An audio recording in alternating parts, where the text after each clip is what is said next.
اس لیے ہے کہ یہ جو چھوٹا میم دکھ رہا اوپر اس کی وجہ سے اس کا نام کیا ہے اقلاب ہے کیونکہ ڈفرینٹ ہے نا. تنوین نون ساکن کے بعد اخفا میں کہیں پر بھی میم نہیں آ رہا تو یہاں پر دیکھیں با اور اوپر چھوٹا میم تو اس کا قاعدہ کا نام کیا بنا ہے یہاں پر اقلاب بنا. تو ہمیں کیا کرنا ہے اخفا کی طرح ہی یہاں پر غنہ کر کے پڑھنا ہے مگر نون کو چھوڑ کر. کیا کرنا ہے نون کو مائنس کرنا ہے یعنی نون سائلنٹ ہو جائے گا اس میں. کس طریقے سے میم میم زبر مم با زبر با ممبا خازر خی ممبخی لام زبر لا ممبخیلا.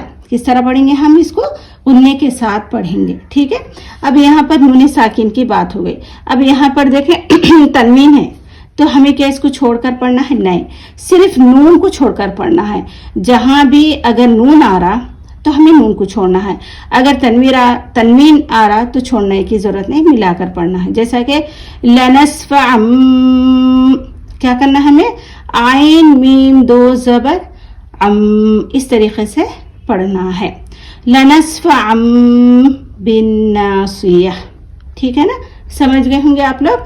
تو تنوین نون ساکین کا یہ کون سا قاعدہ ہے یہ تیسرا قاعدہ ہے. پہلا قاعدہ کون سا تھا بولیں آپ لوگ دوسرا اور یہ تیسرا. اس میں با ہے اظہار میں با ہے نہیں ہے اخفا میں با ہے نہیں ہے تو کس میں با ہے اقلاب میں ہے. تو کیا کرنا ہے اقلاب میں با ہے تو غنہ کر کے پڑھنا ہے. ٹھیک ہے نا.